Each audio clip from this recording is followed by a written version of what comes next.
24 वर्षीय युवक हैं। कह रहे हैं, आचार्य जी, जहाँ तक मैं जान पा रहा हूँ, समझ पा रहा हूँ, आध्यात्मिक शिक्षा का अत्यधिक मूल्य है जीवन में, और यह किसी खास उम्र में लाने की आवश्यकता रहती है, या क्योंकि बहुमुखी विकास के लिए, जैसे कि भौतिक आध्यात्मिक दोनों तलों पर सुख पाने के लिए आध्यात्मिक शिक्षा तो अनिवार्य है ही। क्या यदि यह आध्यात्मिक शिक्षा अपनी उम्र के बीच पड़ाव में लेते हैं तो क्या अपना परम लक्ष्य तक पहुंच सकते हैं? जितनी जल्दी हो सके उतनी जल्दी होना चाहिए, और है अति अनिवार्य, जिसको आध्यात्मिक शिक्षा कह रहे हैं आप यहां पर, है अति अनिवार्य, और जितनी जल्दी हो सके उतनी जल्दी। अगर आपका जीवन ऐसा बीता है कि आपको अपनी मृत्यु के पल में ही अध्यात्म की सुध आई है, तो फिर उसी पल में सही। पर इसका मतलब ये नहीं है कि अगर अभी आपको बात पता चल रही है तो आप मृत्यु के पल की प्रतीक्षा करेंगे। आप कहेंगे अभी तो जैसे जी रहे हैं जी लो, जब मौत आएगी उस आखिरी पल में देख लिया जाएगा। आचार्य जी ने कहा था ना, बात साफ समझिए, जितनी जल्दी हो सके उतना अच्छा।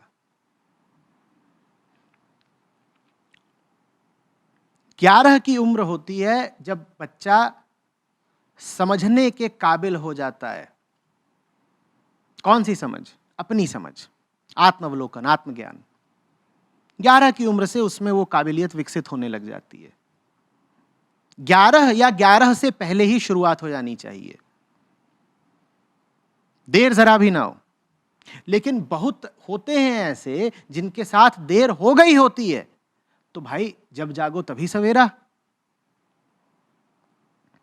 25 तो 25 सही, 45 तो 45 सही, 65 तो 65 सही, 95 तो 95 सही। लेकिन फिर आग्रह कर रहा हूं, मेरी बात का यह अर्थ नहीं है कि आप 95 के होने की प्रतीक्षा करें।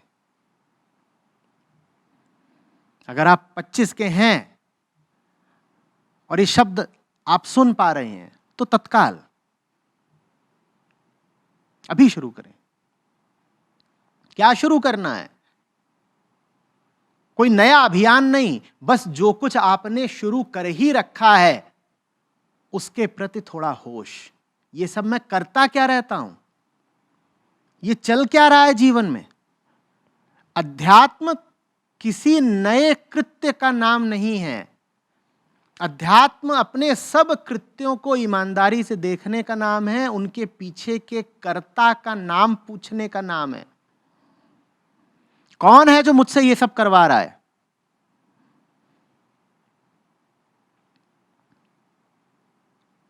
बैठा कौन है मेरे भीतर जो मुझे संचालित कर रहा है लगातार?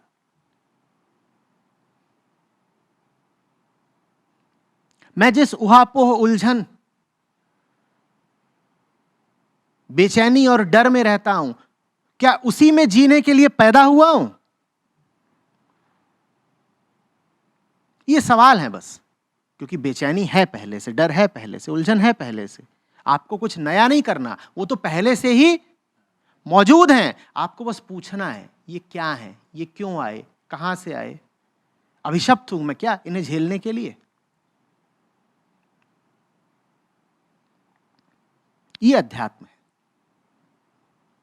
वास्तव में अगर चित्त स्वस्थ हो पूर्णतया, तो अध्यात्म किसी शिक्षा पर निर्भर नहीं करता। आपने कहा ना आध्यात्मिक शिक्षा, फिर अध्यात्म अपना सहज स्वभाव है।